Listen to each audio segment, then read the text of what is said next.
Modi order in the headlines. The search continues in Boston for those responsible for today's terror attack. 3 people are confirmed dead, which includes an 8-year-old child, and more than 100 people are injured after twin blasts at the finishing line of the iconic Boston Marathon. 45 Kiwis were registered to run in the marathon, and the Ministry of Foreign Affairs and Trade has confirmed that they are all safe.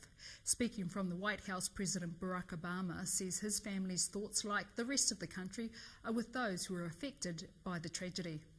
The American people will say a prayer for Boston tonight, and Michelle and I send our deepest thoughts and prayers to the families of the victims in the wake of this senseless loss. No person or group has yet claimed responsibility, and there's no indication whether it's domestic or international terrorism. However, there are reports that police are interested in one of the 100 people injured in hospital.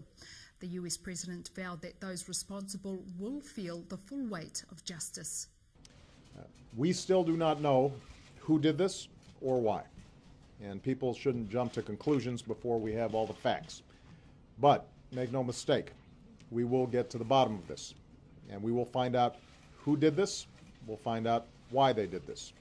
And doctors are working through the night in Boston, treating dozens of seriously injured victims of today's twin bombings.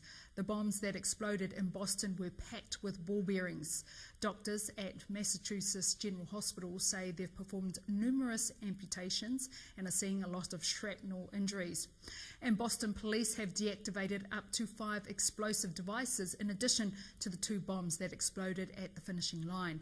The city of Boston is on lockdown, with a no-fly zone being declared over the bomb sites. Cell phone services have been shut down to prevent any other detonations.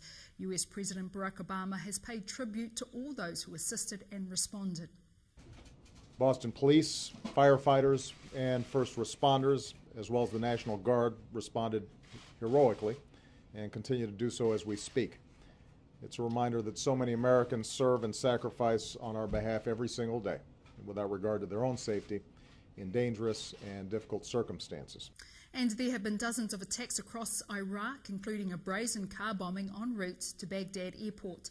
At least 24 people have been killed and more than 210 people wounded, just days before the country's first election since the US troops withdrew.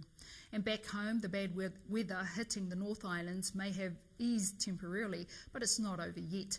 Met Service says the engine room of the low is sitting just west of the North Island and will arrive tomorrow afternoon, bringing more rain and severe wind gales to the coast from Taranaki to Auckland. And police are confident they'll find the person responsible for the death of George Taiaroa. It's been 4 weeks since the 67-year-old was shot dead on Tram Road at Atiamaru near Tokoroa. Police have been hunting down a blue Jeep Cherokee seen at the time and have reason to believe it's travelled further south. He roa rau atu te oranga o ngā iwi Māori i ai ki ngā tatauranga e whitu tekau mārua ngā tau te oranga mā ngā tāne Māori whitu tekau mā ono ngā tau mā ngā wāhine Māori. And finally, Auckland councillors have taken another step in the process of applying for World Heritage status for the region's volcanoes. They will evaluate the benefits and costs of making an application. If an application's made, the World Heritage Council won't make its decision until around 2020. Koe rā ngā karere matua mai te whare kōrero o Rima, Maudiora.